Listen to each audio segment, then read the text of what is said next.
Assalamualaikum warahmatullahi wabarakatuh. Selamat datang di kelas ekonomi SMA IT Al-Uswah Surabaya. Ekonomi itu mudah dan menyenangkan. Alhamdulillahirabbil alamin.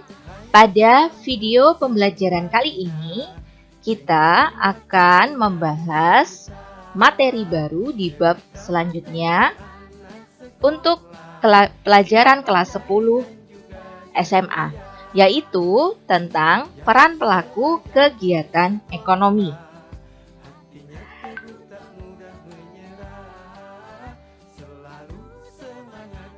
Bagaimana Islam memandang pelaku ekonomi dalam aktivitas ekonomi? Dalam ajaran Islam, aktivitas ekonomi adalah bagian dari ibadah ghairu madha atau muamalah. Aktivitas ekonomi adalah bagian dari cara manusia mendekatkan diri kepada Allah. Maka dalam kegiatan ekonomi perlu diaktualisasikan nilai-nilai yang diajarkan Al-Quran dan tentunya As-Sunnah. Kekayaan uang dan harta adalah sesuatu yang baik untuk mendukung kehidupannya. Tapi perolehan dan penggunaannya haruslah dengan cara yang baik pula. Karena tanpa memperhatikan hal tersebut, manusia akan mengalami kesengsaraan di dalam hidupnya. Di dalam Al-Quranul Karim, muamalah keuangan atau aktivitas ekonomi ada disebutkan di dalam surat Al-Baqarah ayat 188. A'udzubillahi minasyaitonirrajim. Aku berlindung kepada Allah dari godaan setan yang terkutuk. Wahai orang yang beriman, janganlah kamu memakan atau melakukan interaksi keuangan di antara kamu secara batil.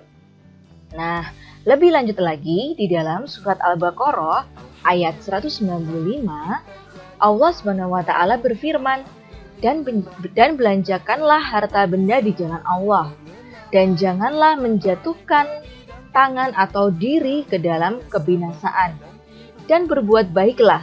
Sesungguhnya Allah Ta'ala menyukai orang-orang yang berbuat baik. Nah, kata wa ahsinu berarti selalu berbuat baik dan selalu memperbaiki. Maksud di dalamnya atau yang terkandung di dalamnya adalah tersimpul kata ihsan yang bermakna bahwa kita melakukan segala perintah Allah Ta'ala atau aktivitas positif seakan-akan kita dilihat oleh Allah Ta'ala, atau paling tidak selalu merasa dilihat dan diawasi oleh Allah Ta'ala.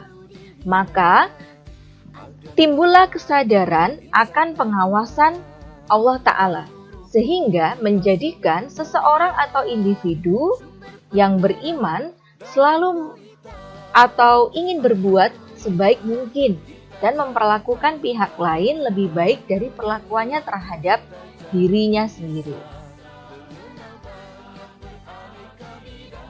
Nah, di dalam bab ini kita akan belajar sesuai dengan peta konsep berikut ini.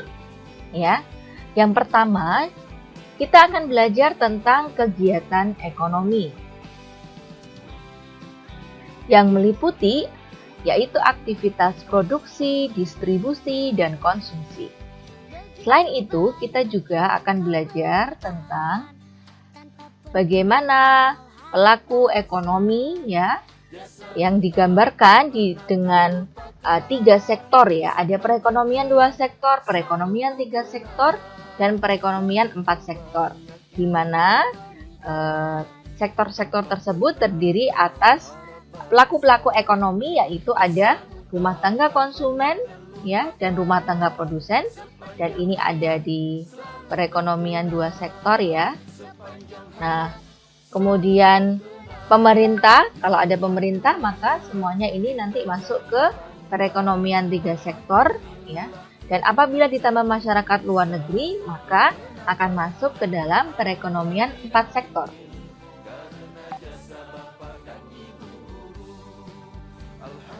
Apa manfaat atau tujuan pembelajaran?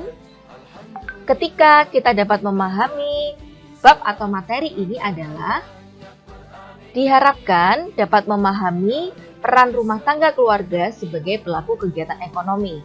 Kemudian kita juga dapat menjelaskan peran rumah tangga produsen sebagai pelaku kegiatan ekonomi. Kemudian juga dapat dijelaskan peran pemerintah sebagai pelaku kegiatan ekonomi. Selain itu, juga dapat menjelaskan peran masyarakat luar negeri sebagai pelaku kegiatan ekonomi.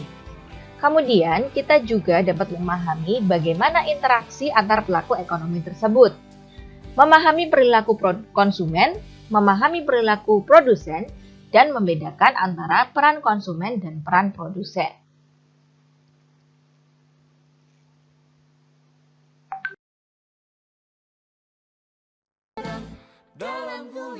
Nah, sebelum kita masuk ke dalam inti pembahasan, perlu kita ketahui terlebih dahulu apa itu kegiatan ekonomi. Kegiatan ekonomi adalah kegiatan yang dilakukan untuk memenuhi kebutuhan hidup. Nah, manusia mengenal kegiatan ekonomi sebagai kegiatan ada produksi, distribusi, dan konsumsi.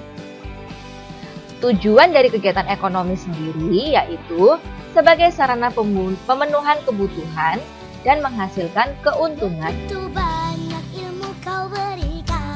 Terima kasih atas perhatiannya.